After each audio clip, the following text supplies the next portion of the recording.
Yeah, Hey, I pal. love Come it on, too. we'll read up. I want to help you get up so you can read. What's what? I want to help you get up so you can read up here. Oh, okay, thank you. What do I do? You might want I'm to gonna move read Walker this. closer to him. Push your butt. Thank you. All right. Or maybe have a chair that he could read. Oh, yeah. Yeah, that's probably a good That idea. would be good. Would you like to sit? Pretty strong. You can lean against that.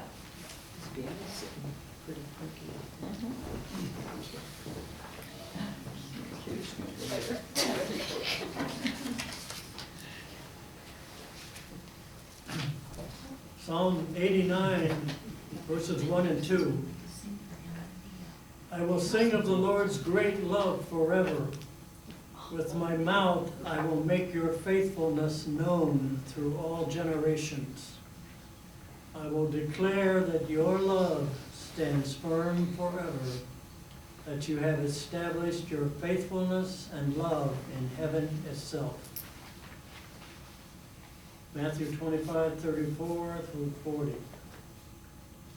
Come, you blessed of my Father, inherit the kingdom prepared for you from the foundation of the world.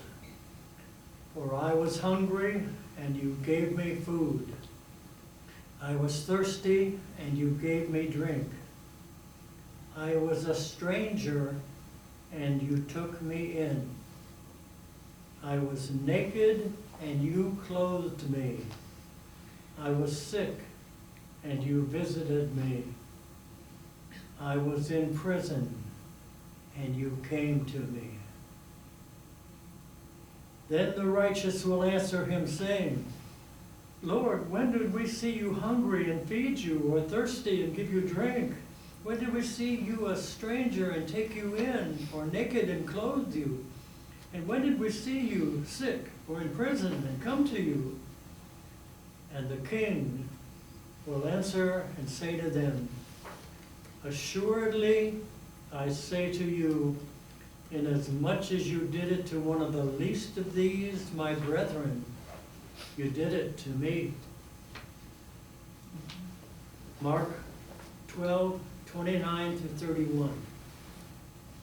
Jesus answered him, The first of all the commandments is, Hear, O Israel, the Lord our God, the Lord is one. And you shall love the Lord your God with all your heart, with all your soul, with all your mind, and with all your strength. This is the first commandment. And the second, like it, is this. You shall love your neighbor as yourself. There is no other commandment greater than these. Here ends the reading of the scriptures for the day.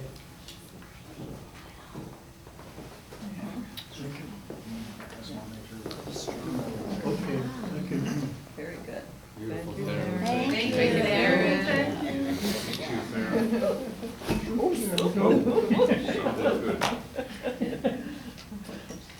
I need to ask my assistant to come forward. So today we offer a dialogue between the ego in its negative form, because there's a positive ego, but the ego in the negative form, hence red is dressed in black. And to make it complete, we have a mask. And Pretty fancy mask. fancy. Ooh. All right. And to represent the higher side, I shall wear white. All right, so would you like to sit or stand? Sitting is preferred, Okay. but we could do standing. I don't mind. You want to grab a chair?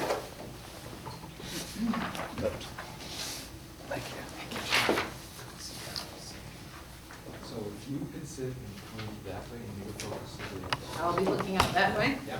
He would like to do it in Reader's Theater This is format. Reader's Theater format.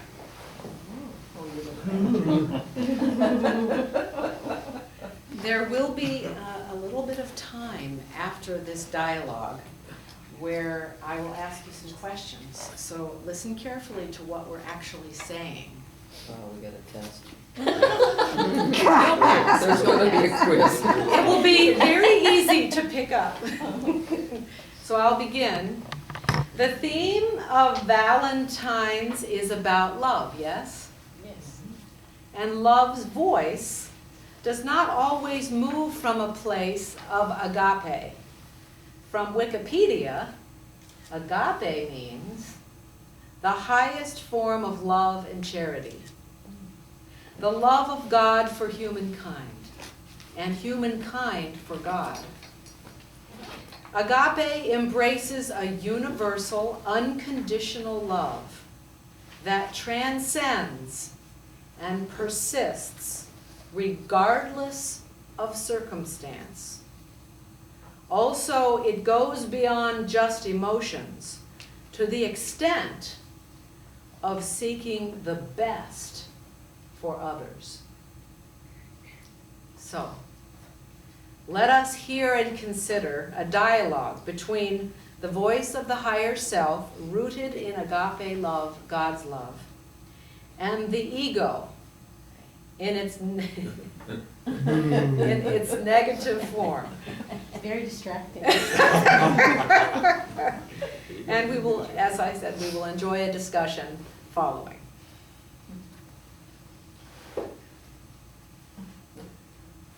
I'm going to start because I always have the first say and the last. Love is wonderful because it always feels good. And it always is what I want to do. Tell me, do you ever feel sad? As little as possible. I am better than anyone else and must be strong so that I can stay in control of all. It sounds to me like you're too involved with yourself only. Is there anything else? Much more than you may be able to conceive. I don't want to conceive anything. I just want to get stuff. More and more stuff. And I want to have more than anyone else.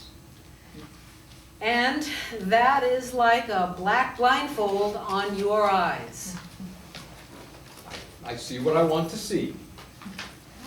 You need to get a sticker from the Secretary of State that says, handicap parking, you're blind. I don't know what you're talking about. Everything is fine. I even know what love is, and it makes me feel good because I can do anything I want. That's what love is.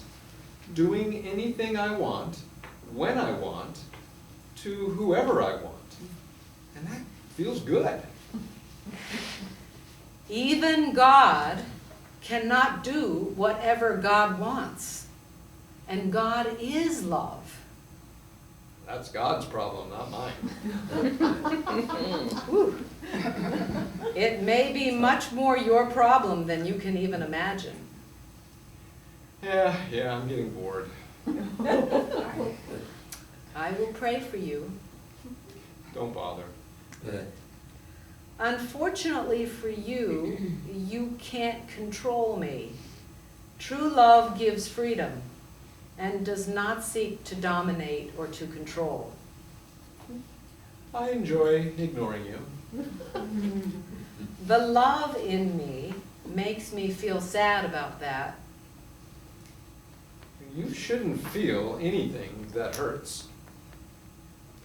Even the Creator weeps. Yeah, that's not my problem. Feeling vulnerable opens you to worlds beyond yourself. And there is so much more than just yourself. I am very comfortable just being myself. I don't need to change.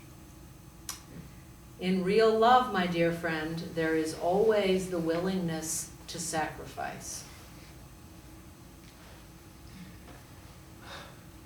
Get me out of here. I feel like I'm suffocating.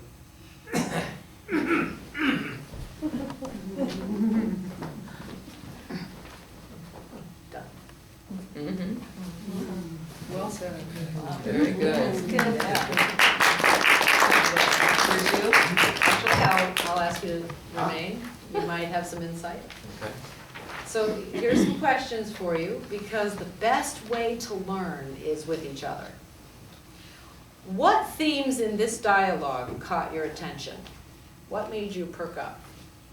Bad guy, bad guy. Yes, yeah. I was wondering if Rhett flew in recently from the White House. Easy, we won't go there. We want to respect people's different views. Yeah. All right. And Stubbornness. what's that? Stubbornness. Stubborn, unchanging, right? Proud. Yeah. Self-absorption. Unyielding. Self-absorption. Self-absorbed. Bad guy. The persistence of the good. Yeah. Yeah. And I like too that the good was noticing what was happening over here, but Yeah. didn't judge it. Right. That was very This was beautiful. kind of Alan's prayer today, which I was so glad you came up and prayed like that, for just focusing on, you know, just praying for those that we struggle with, people that we're different from. But he did seem secure, Yes, good, seem secure. yeah, seeing, Yeah. Right. See, And I really felt the love when you were speaking, Renee. That Good. really was so Strong. really good, both of you. Yeah. good. Awesome. I It came felt- through. It came through. Okay, do you recognize these voices in yourself? Because the path of regeneration or spiritual growth is filled with these dialogues every day. This isn't just about a demon and an angel. We have this going on all the time. Did anything resonate for you? Yeah. Yeah. Anything particular? Oh, yeah. It's all about me. All of it, yeah. It's all about me. Yeah. I'm an Aries. It's all about me. All about it. But I also like, because in the Rising Above Stress, you did some presentations on, especially what I remember about what you, it was about our need to control. I'll Yeah. never forget that. I won't either. Yeah, our need to control, and it's just a part of how we're created so that we learn and have faith. Mhm. It's not about shame, it's not that we're bad. And you were releasing your children and letting them be on the path. Oh, that they were yeah. on. Mhm. Yeah. You were saying my best friend is my cup of tea, where I can just, I'll never forget that. Yeah. That was just phenomenal. It was great stuff. Phenomenal. Anybody else, anything particular? The sacrifice for self, you know, changing for your love. Mm, mhm. Good, very good. You know, it seemed like one extreme to the next, Yeah, but you do see people out there behaving just as Rhett was behaving. You know, Yeah. it's amazing that people don't consider others more. And sometimes it's cloaked, and it looks like they're not being so self-absorbed, but the ultimate motivation It's self-serving. is self-serving. But it looks like, you know, charity or whatever. Even Swedenborg said, you know, people can give to charity and be some of the deepest yeah, devils. yeah. Yeah. Well, you know, if someone wants something in return Mhm. for Yeah. a gift of charity, Yeah. it's not charity. Yeah. Right. And what about that saying, that's your problem? That's the problem. Yeah, proud. Yes. Well, some days I go between Rhett and you know, just bounce, That's real. you know? Oh, yeah. Yep, And then when I'm feeling good, I try to give to people. Yeah, it helps so much, doesn't it? Yeah. It just turns it around. Nothing turns that around faster for me than when I give. Especially when I really don't want to. If I'm feeling afraid,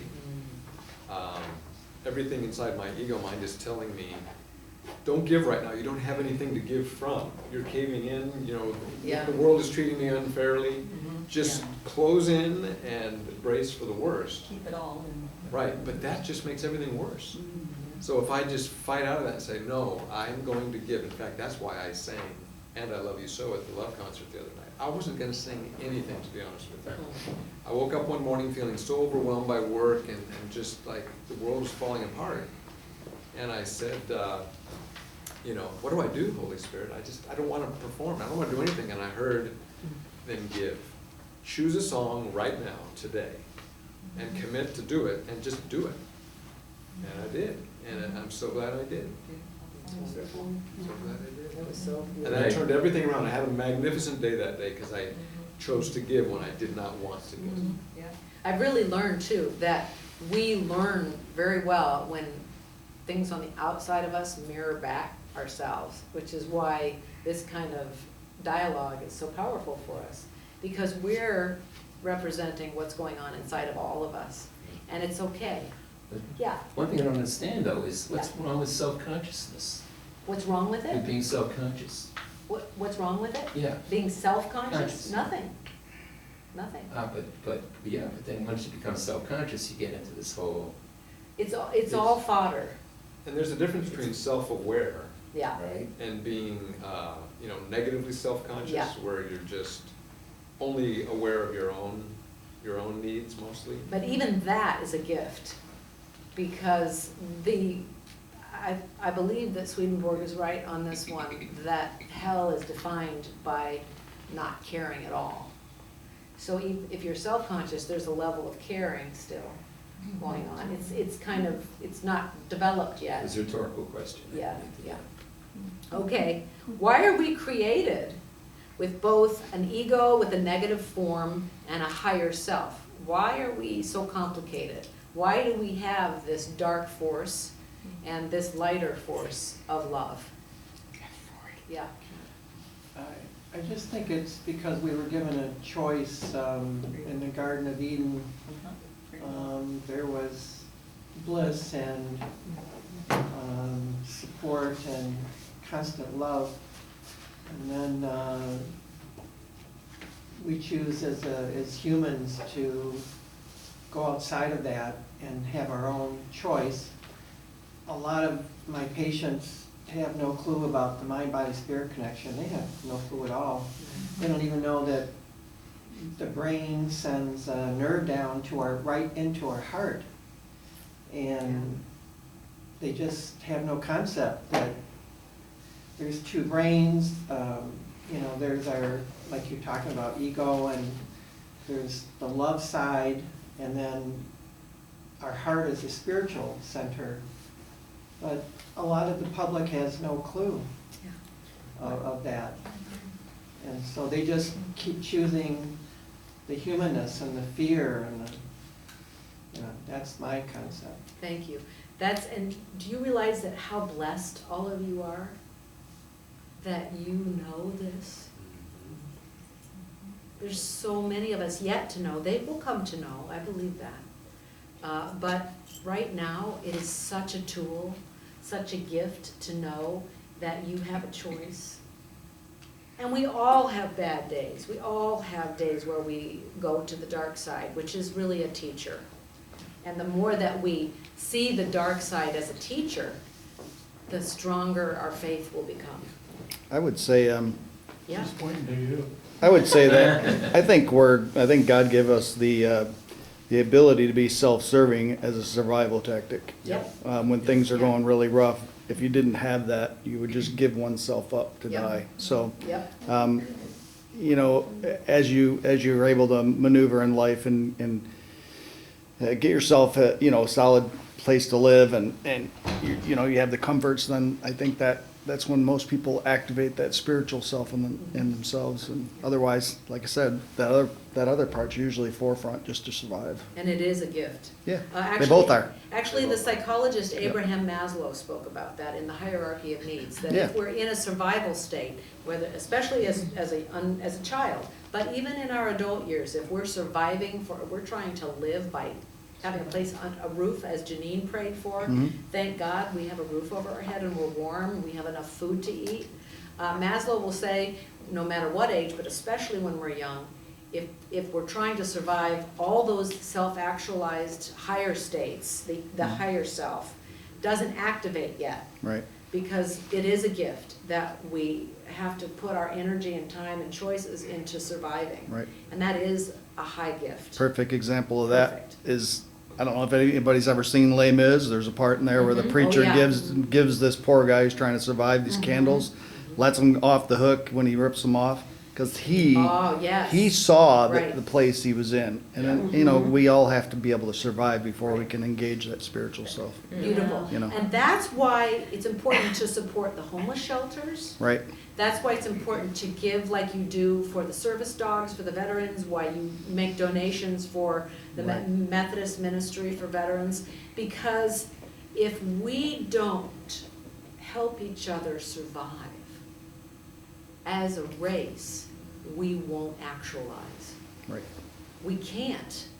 That's the way that God made us. So it really is a case, if you see a brother or sister who's hungry and thirsty, who's cold, or you just want to help in that, that is the greatest gift you can give, because that person will never find God in fullness until they stop fighting for their actual physical survival. Their higher intellectual, spiritual, emotional pursuits cannot activate until they can eat and they can sleep in a bed, Makes sense. warm. Amen. I was able to, Goes back to the caveman days, really. you know. Absolutely, Powerful. absolutely. Yeah. I Well, was, right, and I'm sorry, Red. Go ahead. One second. And you're right, Karen, you know, we compartmentalize our whole world. The way the world is set up now, we all live in our little house. Yeah. We barely talk to our neighbors, you know, Yeah. there's very little sense of community. Cell phones. You know, it's, you know, from way back when, it's, you know, it takes a village to raise one child, you know, I mean, Yep. like now, it's just leave us alone, we wanna do our own thing. Yeah. It's all centered in ego. Yes. People that are reactionary are rooted in ego, and they can't see past that to be rational and to say, you know, we're subject to one another. We have to be subject to one another. That's wonderful, and that's, you know, when the ego in its negative form said, that's your problem, that's exactly what we're talking about. Because if our neighbor blows a tire right in front of us and it's snowing out, somebody drives by, that's your problem. yeah, Yeah. I really related to the suffocating and let me get out of here. When I was in my 20s, I mean, the 20s are characterized by a really strong ego, because really we're very afraid. Yeah. We're breaking out into the world, we've left the nest, and, you know, there's actually a lot of fear. Yeah. And big the time. ego comes up and creates this false structure of confidence, Yeah. but really we're afraid. Breaking, yeah. And if anything threatens that, we run. I ran. You know, if somebody tried to confront some of that ego in me, I would get anxious and I'd say, let me out of here, I don't want to listen to all that Oh, stuff. yeah. I And couldn't that's, even catch you. Yeah. no, I was running, I was fast. And be careful if you ever catch yourself being dead certain. What voice is that? Ego. I'm right, I'm right, I'm right. Right. Arlene? Yeah, I catch that sometimes when I swear, you know. Oh, I did it again. Oops, I did it again. Yeah. I went to, some of you know I had a heart attack, you know, and I went to a survivor thing, people that survived it, that had stents. And the most I felt God, the photographer told everybody that survived, get up on stage. And it took a picture, we got real close, and that, all of us feeling that together, that's when I felt God. Oh, beautiful. Beautiful. They made the doctors sit like I got on the steps, and we stood up. So because of time, I want to just give you these two questions that will be rhetorical. Just want you to think about them. The first one is, can you imagine a different ending than what we created? So the ending was, oh, where's my other, where did you go I off? think it was pretty Did I much. drop one? Right about the questions. Okay, oh yeah. So, so the higher self says, in real love, my dear friend, there's always a willingness to sacrifice. That's what Eleanor picked up on. And then the ego grasps his throat and suffocates and leaves. Can you imagine a different ending? And because of time, we can talk about this while we're having hot soup and salad and dessert. And then the other question is, how does it feel to you that God's agape love, which is so beautiful and so powerful, is coming toward you all the time? Imagine that. And how little we actually detect. How does it feel to know that God's love is coming towards you all the time? And do you believe it? Do you really believe it? And do you live by that? So let's finish with our service today, and then share in those questions as we're having soup and nourishing our bodies too. And we can talk about those things around the table.